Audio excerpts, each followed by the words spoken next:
always been labeled as a Christian, but never really lived out my faith. We attended church regularly, but it was really, I'd say my faith was more about doing things, going to church, attending youth group. I was really passionate about some parts of God, and I think they're the parts that I liked the most, but I didn't really have a full, I think accurate, complete picture of God. My first semester at Carolina was pretty hard, and I was having a lot of trouble adjusting to both college life and the academics and the social life and not having any rules per se, and so I really got into the pretty wild scene of college life. I think that I was taking advantage of the fact that I didn't have anyone really watching me. It was fun, but it was very unfulfilling fun, and I knew that something was missing.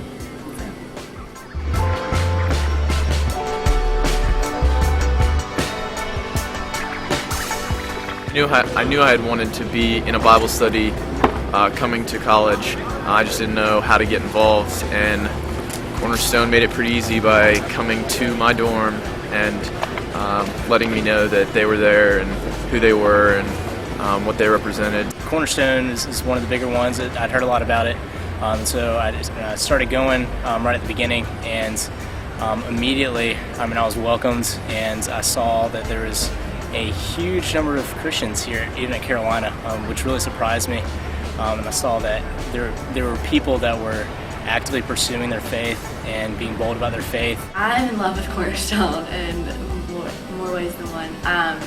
I got involved with my Bible study in my community and met some awesome girls, and the first day of Bible study, Emily looked at us all and she was like, so you gotta look around because these are the ones who are going to be your best friends for the next 4 years, and it's so true. It was great community. It was pretty much the only place where I had friends that I really felt like I clicked with that first semester of college, and it was the highlight of my week. I went to it every week. I didn't get involved really till my sophomore year. I decided that sophomore year I was going to make some proactive steps to change. I wanted to make some steps to ensure that I would actually stay involved, so I told my Bible study leaders that I wanted it to meet in my room so that I would always have to be there.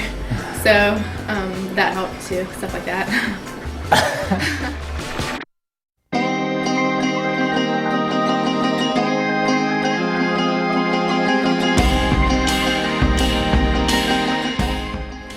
Being involved in Cornerstone, I think, through Bible study and through the teaching and the big meeting and everything, I've really come to develop just a more complete, truer picture of who God is. I wasn't doing bad things, at least in my mind. I was like a good kid, but Cornerstone, when I came to Cornerstone, I realized how wrong I was about my own self-image, and I just kind of realized that it's not about the things I do or don't do, but it's really about a personal relationship with God. Everyone's just real.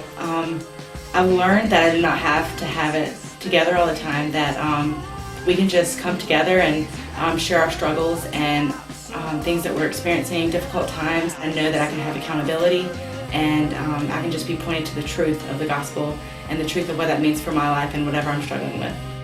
So through Cornerstone, we've been introduced over the semester to summer projects, which are mission trips during the summer. That was a turning point summer project. It's been great just to see God's heart for the world through Cornerstone, just through the mission that they have for other countries and students of other countries coming to know Christ. That's been an encouragement for me and helped me realize that it's not just about me, it's not just about UNC Chapel Hill, it's not just about North Carolina, but it's about people all over the world coming to know Him. The relationship with God that I've began in college is something that is going to continue and affect all of my relationships. So regardless of if I'm in the secular workplace or if I'm on the mission field or if it's just with my neighbors or my friends, I think that the biggest thing that Cornerstone has done for my faith has had me realize the importance of sharing my faith with my friends and being really bold in sharing my faith with my friends. With my history as a cancer survivor, I knew I wanted to do something medical, and then Lord led me to nursing, and He's really blessed me and let me stay here at Chapel Hill and work in that building back there on the adult cancer floor. So Cornerstone, just taught me about how I can share with others, not just in a conversation, but in how I live. how I live around them and the things that I choose to talk to them about. I've come to know that living a missional life is all the time. I have learned to treasure the gospel and to really see it as something precious, and it's not something that I should just hold for myself or share with those that are closest to me, my good friends, but it's something that I need to actually take onto this campus, that I need to not just form relationships with non-believers in my classes, but I need to be intentional about sharing the gospel with them, and not just meet them for lunch to hear what's going on in their lives, but I meet them for lunch and hear what's going on in their lives and share how the gospel can change that.